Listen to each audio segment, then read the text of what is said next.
Right now, as you're watching this, something absolutely unprecedented is happening in the Middle East.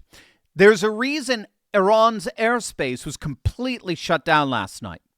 There's a reason the supreme leader is hiding in an underground bunker as we speak. And there's a reason regime officials are frantically wiring billions of dollars out of the country as fast as they can.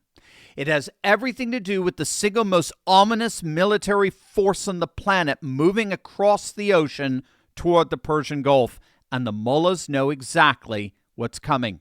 By the end of this video, you'll understand precisely why the most powerful theocracy in the Middle East is in a full-blown panic and why the next 48 hours could change everything.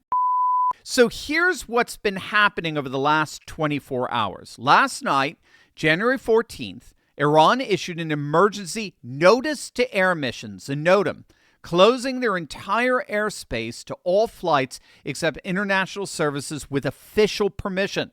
For 5 hours, the entire region held its breath. Why? Because the Pentagon confirmed it was moving a carrier strike group from the South China Sea to U.S. Central Command, which covers the Middle East. The USS Abraham Lincoln, surrounded by destroyers and at least one attack submarine, is now streaming toward Iranian waters.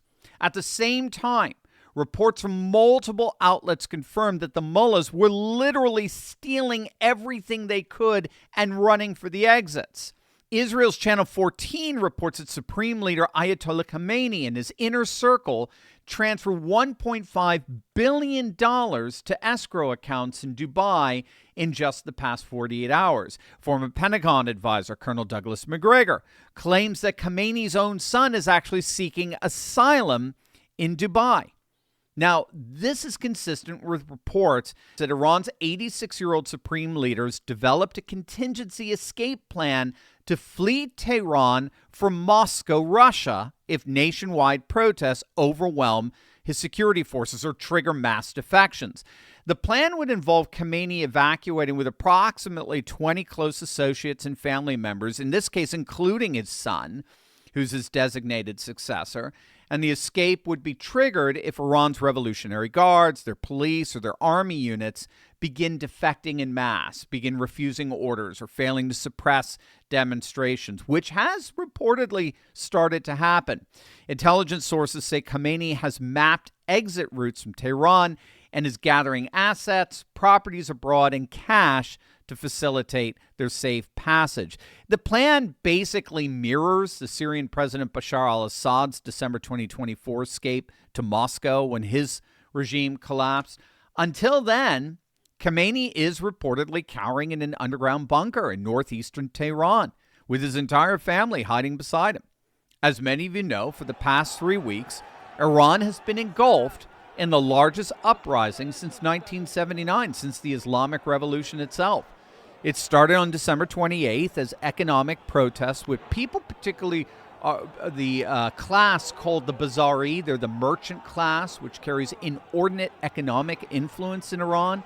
They all began rising up, furious about the collapsing real currency and skyrocketing inflation. But it quickly morphed into something far more dangerous for the regime, a full-blown revolutionary movement demanding the end of the Islamic Republic and the return of the Shah.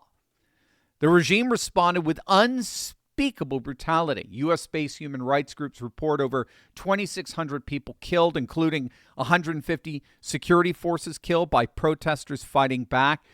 Amnesty International said that the regime engaged in unlawful killings on an unprecedented scale. The Institute for the Study of War confirmed eyewitness accounts describing brutality unprecedented and incomparable to past demonstrations. Reports are that more than 18,000 people have been arrested, machine guns deployed against unarmed civilians, martial law imposed. The internet completely shut down nationwide for nearly a week, and reports of prisons executing detained protesters.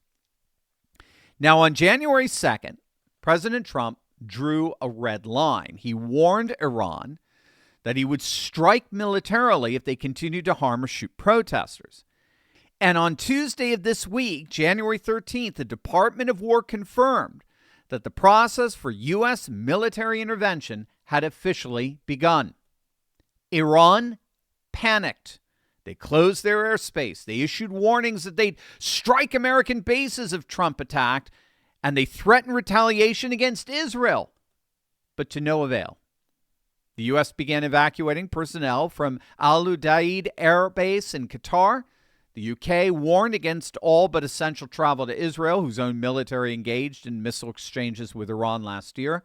Saudi Arabia told Iran it wouldn't allow its airspace or territory to be used to harm, but it also launched frantic diplomatic efforts to convince Trump to give Iran one more chance. And then something extraordinary happened. Speaking of, have you seen the stock market lately? It's absolutely booming under Trump. The market ended up just shy of 16% last year. Gas prices are down. Inflation is under control. And since Trump took office, our nation has collected over $230 billion from tariffs, helping slash the trade deficit in half, the lowest in 2 decades. That means there's a massive opportunity to profit from the growth of American companies. But you got to know what you're doing.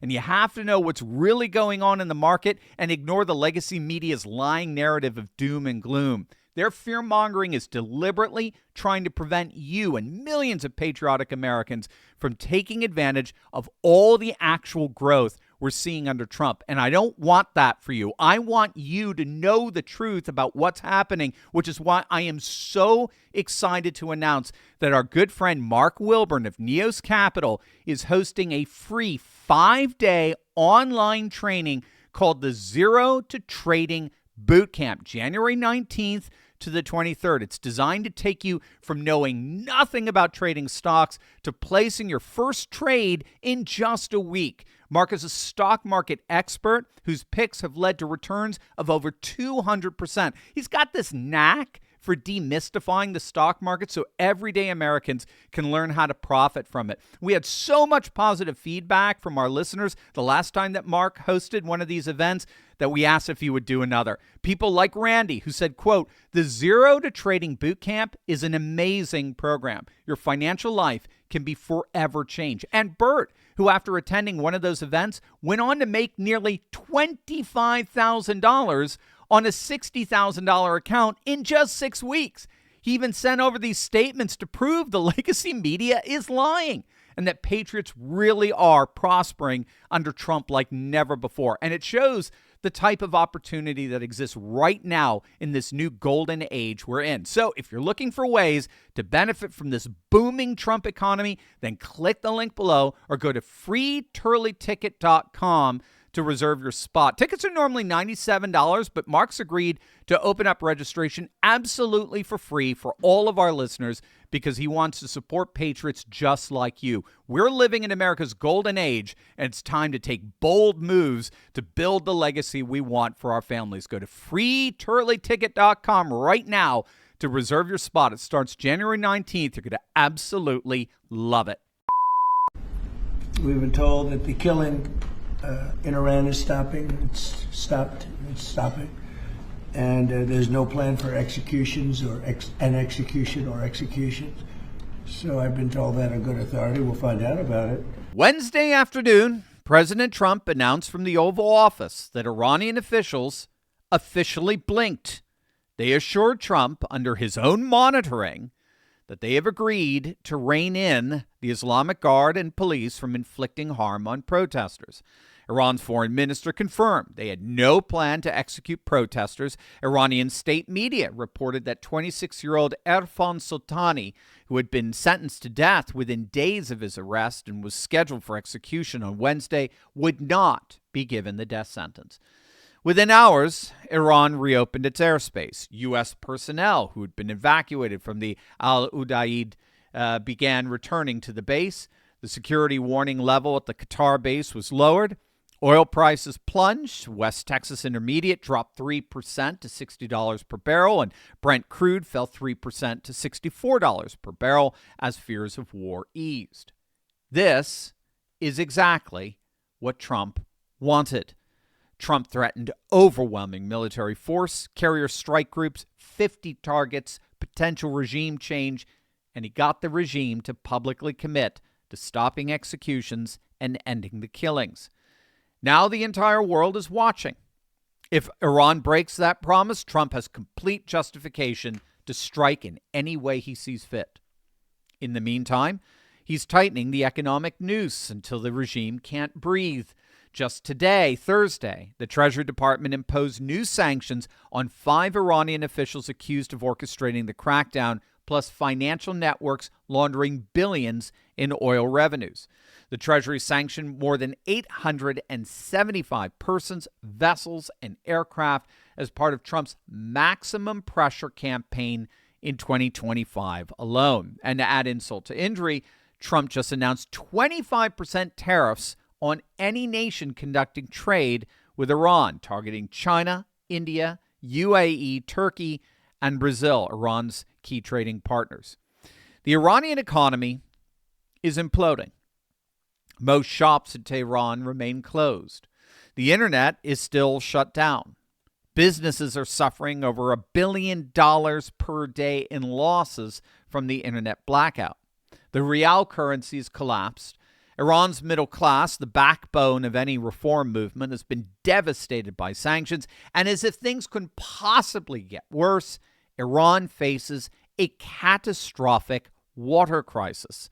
Tehran's 5 reservoirs dropped to barely 10% capacity. 90% of its hydro reserves are completely gone. It does more and more appear as if we're watching a regime collapse in real time. Israel's military actions weakened Iran's regional proxies like Hamas and Hezbollah.